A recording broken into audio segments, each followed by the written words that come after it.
दोस्तों, आज की वीडियो में देखिए दरबारी एंकर मानक, जो कांग्रेस की चमचागिरी में पीएचडी कर चुका है, कैसे खान सर को जबरदस्ती राजनीति में घुसाने की कोशिश करता है। ऊपर से कहता है कि भारत की विदेश नीति फेल है, कोई साथ नहीं दे रहा, लेकिन फिर जो खान सर ने उसकी ऐसी क्लास लगाई ना, मानो जैसे करंट लग गया हो। कांग्रेस के कुकर्मों की भी धज्जियां उड़ा दी, एक एक करके कुकर्मों की ऐसी पोल खोली कि दरबारी की बोलती बंद हो गई। और जब बात आई बाबा साहेब अम्बेडकर की, तो खान सर ने जो दिल छू लेने वाली बात कही, वो सुनकर आपका दिल कहेगा यही है असली भारत। तो भाई पहले वीडियो को लाइक ठोको, चैनल को सब्सक्राइब करो और चलो शुरू करते हैं असली ज्ञान की क्लास। पिक्चर चालू करो बे। बहुत सारे लोग ये कहते हैं कि आप राजनीति में आने की भूमिका बना रहे हैं। नहीं, क्यों हमको पॉलिटिक्स में आना चाहते हैं। हम स्पष्ट बोल रहे हैं, हम नहीं जा रहे हैं। अब हम किस तरह से बोले, हनुमान जी थोड़े जो सीधा चीर के राम दिखा देंगे यहाँ पर। सवाल को यही तो हम कह रहे हैं, भीड़ तंत्र हो जाए। आप अगर अपनी समस्या कहिए तो लोग कहते हैं कि आप ये आना चाहते हैं, इसके या तो आप राजनीति में आने में कोई दिक्कत नहीं है, सबको आना चाहिए। अच्छा, हमको सिखा रिया है क्या आपके अंदर कभी भी 1-2%, 10% आवाज नहीं आती कि नहीं जाइए किस दिन? हमारे काम एजुकेशन है और हम अभी पढ़ा रहे हैं, बट हमको एग्रीकल्चर वालों के लिए वर्क करना है यहाँ पे। हमको इससे ही फुर्सत नहीं मिलती। बदलाव जो आप लाते हैं वो तो राजनीति में आके ही ला सकते हैं। ऐसा कुछ नहीं है, बदलाव ला सकते हैं। आज भी हम कोई राजनीति में नहीं है, लेकिन एजुकेशन में आज भी बदलाव ला दिए। आज किसी बच्चे को पढ़ना रहेगा, वो अपने एजुकेशन मिनिस्टर को नहीं खोजेगा, खान सर को खोजेगा। ये हम गारंटी बोलते हैं। किसी राज्य के एजुकेशन मिनिस्टर से पूछ नहीं जाएगा उनके पास। यानी आप मानते हैं कि सोशल मीडिया ने सबको इतना ताकतवर बना दिया यहाँ। बिल्कुल, आप सच्चे मन से करना चाहेंगे तो हो जाएगा, बिल्कुल बदलाव आएगा। कोई जरूरी नहीं है कि आप वहीं जाएं। ये बड़ी अच्छी बात कही है। टू नेशन थ्योरी पर आपकी राय क्या है? क्या धर्म के आधार पर पाकिस्तान बनना चाहिए था? पहली बात तो जो उस समय के राजनेता लोग थे, जो उस समय के थे, उन लोगों ने सबसे बड़ी गलती किया कि हमारी जमीन, हमारा देश को एक लाइन खींच के चला गया, इधर इंडिया, इंडिया पाकिस्तान आप मान लिए। तो सबसे बड़ी बेवकूफी है। पहला डिसीजन होना चाहिए कि हमें रेड क्लिफ लाइन नहीं चाहिए, पूरा पाकिस्तान हमारा है। डूरन लाइन नहीं चाहिए, हमारे गांधारी का गांधार था और इधर हमको म्यांमार हमारा था। 1900 आजादी के केवल 10 साल पहले म्यांमार अलग हुआ था, 1937 में। 35 के अधिनियम के तहत 37 में कंप्लीट खत्म, पूरा अखंड भारत चाहिए था। अभी क्या ले आए यहाँ पर? समझ रहे हो? समझ रहे हो? किसकी वजह से हुआ बंटवारा? उस समय जितने लोग थे सब जिम्मेदार थे, कोई एक आदमी नहीं। नहीं। लोग कहते हैं नेहरू जी की वजह से हुआ, कुछ कहते हैं गांधी की वजह से हुआ, कुछ कहते हैं जिन्ना की वजह से हुआ, एक पटेल ही थे, कुछ लोग कहते हैं। इन सबको हटा के अगर अंबेडकर साहब रहते तो सब समझ आते। सबसे बड़ी मिसिंग होती है, लोग अंबेडकर साहब को आजादी के टाइम अंडर एस्टिमेट कर देते हैं। जिसने संविधान लिखा है, जिस संविधान की आप शपथ लेते हैं, उस संविधान के निर्माता को आप पूछते तक नहीं है संविधान जब देश बनता है तो। अरे बाप रे, ये तो धोती खोल रहा है। हम ये पढ़ते हैं, आप तो पैरवी करते हैं सरदार पटेल को होना चाहिए, आप एक आदमी पैरवी करता है जवाहरलाल नेहरू को होना चाहिए। हम ये पूछते हैं क्या इन दोनों से योग्य अंबेडकर साहब नहीं थे?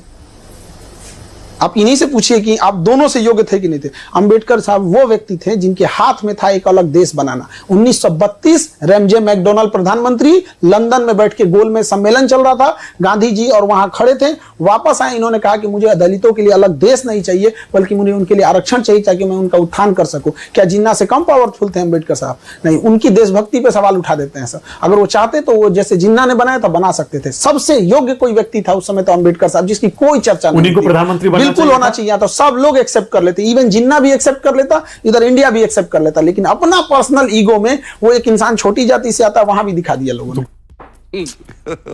तो गांधी जी जिम्मेदार हैं? बिल्कुल, सारे लोग एकदम गांधी हो जाए, अम्बेडकर, जिन्ना हो जाए, जितने लोग अंबेडकर साहब रहते तो एक्सेप्टेंस देखिए, कुछ ऐसे लोग होते हैं जिनका एक्सेप्टेंस सब करता है। अंबेडकर साहब का एक्सेप्टेंस जिन्ना को भी करना पड़ता। अगर वो बन जाते प्रधानमंत्री अंबेडकर जी, तो आज देश अलग होता, अलग स्थिति में बिल्कुल रहता। आज वो स्थिति नहीं होती, पिछड़ों की, दलितों की बहुत सुधार, बहुत सुधार रहता। आज आप बताइए, संविधान में आपको कोई कमियां दिखती हैं? जो कुछ रही जरूरत के हिसाब से हम लोग सुधार देते हैं यहाँ पे, लेकिन कितना अथक प्रयास करके उन्होंने बताया। लेकिन बात यहाँ है ना कि यहाँ 2 ऑप्शन दिए जाते हैं, नेहरू अच्छे कि पटेल अच्छे। कहे भैया अंबेडकर साहब को कहेगा आप किए? नहीं, मुझे समझ में नहीं आ रहा। आप तो बिहार में पले बड़े, यही रहते हैं, यहाँ के समाज को, राजनीति को समझते हैं। बिहार की राजनीति तो हमेशा से जात पर ही चली है, जाति पे वोट पड़ता है ना, पड़ता ही है। बिल्कुल, जातिवाद कूट कूट के भरा हुआ है यहाँ पर, सब में है। तो चीजें बहुत बड़े, और यूपी बिहार में तो इतना ज्यादा है, आप भी जानते हैं। लोग तेरे को बताते थे। तो ये तो चीजें, समाज में बदलाव धीरे धीरे होगा। जब समाज पैसे और एजुकेशन दोनों कमाएगा तभी जाके बदलेगा। पर कोई तो वजह होगी ना कि सरकार भी तैयार हो गई। बीजेपी कभी नहीं मानती थी, जाति गणना की मांग कभी नहीं मानी, आप बार इस बार मान ली। बीजेपी मान ली। मैं कह रहा हूं, मान ली फिर बीजेपी नहीं रहा। तो ये तो आप बताइए, अगर गवर्नमेंट ने मांगी है तो ये तो उसके स्पोक्स पर्सन बताएंगे। इसका मतलब बहुत इंपॉर्टेंट मुद्दा है, मैं ये कहना चाह रहा हूं। हाँ बेटा, लगता है तुम गू खा के ही मानोगे। इसका मतलब लोग भी शायद चाहते हैं ओबीसी राजनीति के लोग, important SC, मुद्दा ST नहीं के लोग। होता है। राजनीति में एक ही मुद्दा इंपॉर्टेंट होता है कि हमको वोट किस चीज से मिलेगा। इंपॉर्टेंट तो ये भी मुद्दा है कि एजुकेशन पे से टैक्स हटाना चाहिए, क्या हट गया? यहाँ पॉलिटिक्स में मुद्दा बस ये होता है कि हमको वोट किससे मिलेगा। दूसरा, जो गवर्नमेंट की चीज है वो गवर्नमेंट का इंसान बताएगा क्यों लाया। पर हिंदुस्तान के रिश्ते इजराइल ईरान दोनों से अच्छे रहे, अच्छे दोनों से हैं। पर हाल के दिनों में विपक्ष कहता है कि इन्होंने तो देखिए इजराइल से दोस्ती के चक्कर में ईरान को और पूरे मिडिल ईस्ट को इन्होंने त्याग दिया है और ये लॉन्ग टर्म में हमको बहुत भारी पड़ेगा। देखिए, इजराइल से हमें टेक्नोलॉजी मिलता है, बट रणनीतिक रूप से मिडिल ईस्ट जो है वो हमें वहां से सस्ते पेट्रोल मिल जाते हैं, हम अपने सामान को वहां बेच देते हैं, हमारा वहां रोजगार है। बट यहाँ पे तीन चीज समझना पड़ेगा। अरब और ईरान ये बड़े दुश्मन हैं। अरब चाहता है कि ईरान खत्म हो जाए, तो हम लोग इसमें बैलेंस बना के चल रहे हैं, किसी से नहीं है। हाँ, ये जरूर है कि ईरान को लेकर चाइना मजबूत स्थिति में आ गया है, क्योंकि चाइना ओपनली ईरान का सपोर्ट किया है। तो लेकिन ईरान भी समझदार है, वो चाइना और इंडिया के बीच में वो भी बैलेंस लेके चलेगा। आप क्रोनोलॉजी समझ लीजिए।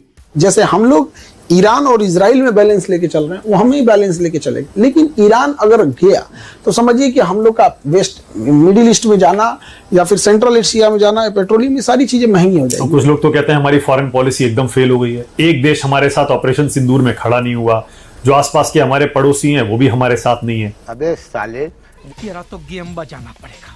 इसमें एक बड़ा योगदान, एक बड़ा हिस्सा सोशल मीडिया और मीडिया में चल रहे मुद्दों को भी हम कह सकते हैं कि अगल बगल में देश की छवि ऐसा बना दिया है कि देश कहाँ जा रहा है। आप मुद्दों को देखिए, किन मुद्दों पे बातें हो रही हैं, एक लेवल देखिए कहाँ पे बात हो रही है। ऐसे केवल मुद्दा राष्ट्र से ऊपर राजनीति का हो रहा है, तो इस वजह से हमारी छवि एक अलग टाइप की छवि बनते जा रही है। जिस वजह से मालदीव जैसा देश, श्रीलंका जैसा देश, बांग्लादेश, जिसको हमने पैदा किया बांग्लादेश को, वो हम लोग के ऊपर आंख दिखा रहा है। बेशर्मो शर्म करो शर्म।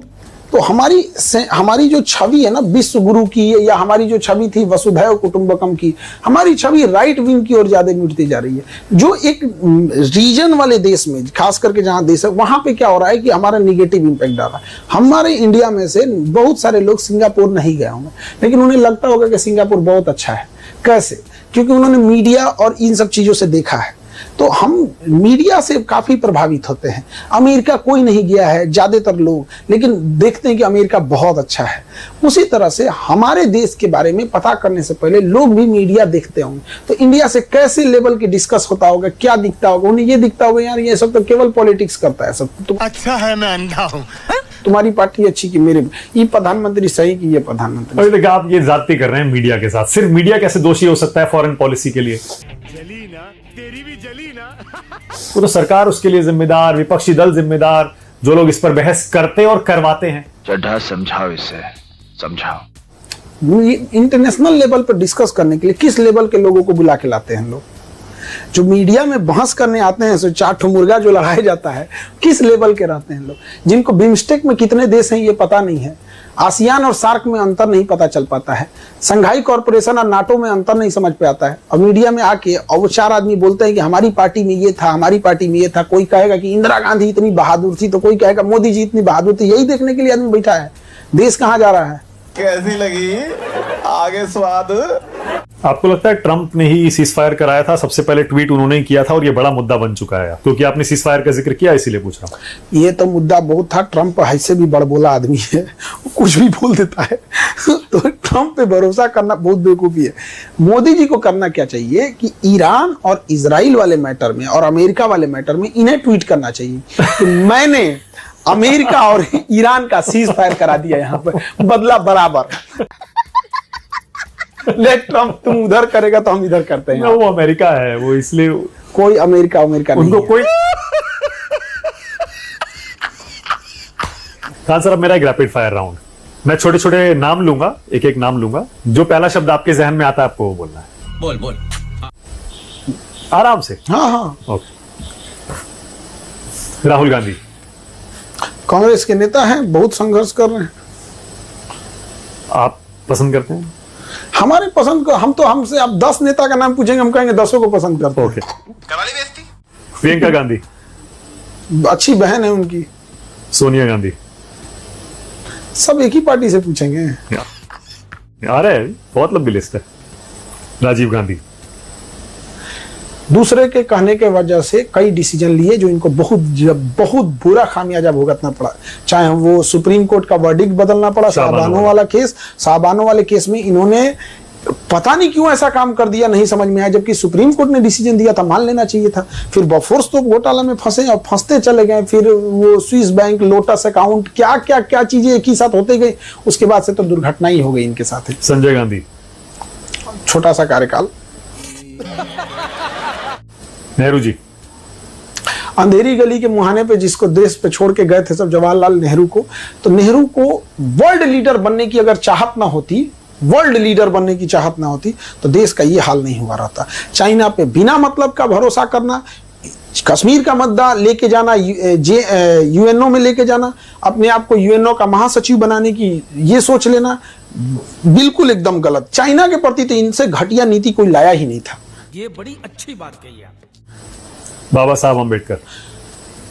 अनमैचेबल। चेहरा खिल गया एकदम अम्बेडकर जी का नाम आते ही। अनमैचेबल, अम्बेडकर साहब अनमैचेबल। और ये तो आप कह ही चुके कि उनको पहला प्रधानमंत्री बनना चाहिए था देश का।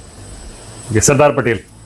आयरन मैन, बिल्कुल एकदम। उन्होंने बहुत किया, सारे छोटे छोटे राज्यों को जोड़ के किए। उनका कोई मतलब बैकडोर सपोर्ट नहीं था। एक मिडिल क्लास से आने वाले व्यक्ति जिनको पढ़ाई के लिए भी इतना संघर्ष करना पड़ा और देश के लिए इतना बेहतरीन काम किया, जोड़ के रखा। चाहे उनका सबसे बड़ा योगदान लक्षद्वीप को आधे घंटे पहले जोड़ा, जो लोग बहुत बार इसको नहीं देख पाते। वो लक्षद्वीप को जोड़े और इधर कश्मीर भरोसे बैठे थे जवाहरलाल नेहरू का। कश्मीर में उतना इंटरेस्ट वो नहीं लिए थे, बट जो साउथ वाला एरिया था उस सबको एकदम बेहतरीन ढंग से जोड़ के रखे। वो मतलब 10 साल और जी जाते तो देश की स्थिति कुछ और होती। दुर्भाग्य से उनकी मृत्यु 1950 में हो गई। और लोग कहते हैं कि उन्हें प्रधानमंत्री होना चाहिए। अब यकीन मानिए, हमें जहां तक लगता है अगर ये जीवित रहते और 1951 का चुनाव रहता तो जरूर वो बनते, नो डाउट इसमें। लेकिन प्रॉब्लम कहां आती है कि कोई अगर जीवित ही नहीं, जैसे अभी हम कहें कि एपीजे अब्दुल कलाम राष्ट्रपति हैं या द्रौपदी मुर्मू, अरे भैया अब्दुल कलाम साहब नहीं है। क्या बात है सर, क्या बात है सर। महात्मा गांधी। महात्मा गांधी ने बहुत लंबा संघर्ष किया। इंग्लैंड उस समय जाके पढ़े थे। आज हम लोग की औकात नहीं है कि हम जाके घूम आ सके, वो उस समय पढ़े थे। धन दौलत से कोई कमी नहीं थी। उस समय वो इतने बड़े वकील थे कि भारतीयों का केस लड़ने साउथ अफ्रीका गए थे।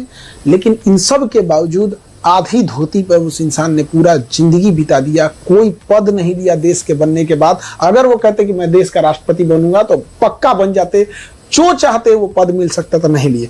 गलती क्या थी कि इरविन के साथ जब समझौता कर रहे थे 1931 में, 5 मार्च 1931, तो जो दिल्ली पैक्ट समझौता चल रहा था इरविन के साथ, तो इरविन से कहे थे कि राजनीतिक कैदियों को छोड़ देने के लिए। इरविन इतना चतुर और इतना कमीना व्यक्ति था कि उन्होंने भगत सिंह को राजनीतिक कैदी घोषित ही नहीं किया, उन्होंने भगत सिंह को आपराधिक कैदी घोषित किया। और साइन जो हुआ था समझौता पे कि अंग्रेज सभी राजनीतिक कैदियों को छोड़ देंगे, तो ज्यादातर राजनीतिक कैदियों को छोड़ दिया गया और भगत सिंह के ऊपर आपराधिक मुकदमा लगा दिया क्योंकि इन्हें असेंबली में बम फेंके थे। समझ रहे हो?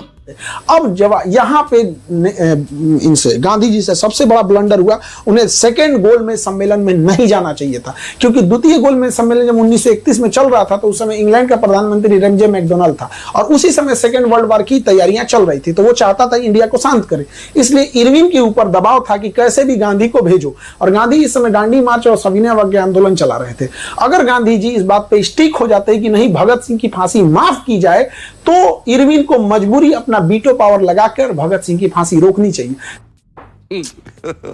लेकिन गांधी को लगा कि राजनीतिक कैदी हम छोड़ देते हैं और यहां उन्हें नहीं छोड़ा गया। और इसका दाग गांधी तब तक नहीं धुल सकते हैं जब तक यह पृथ्वी रहेगा।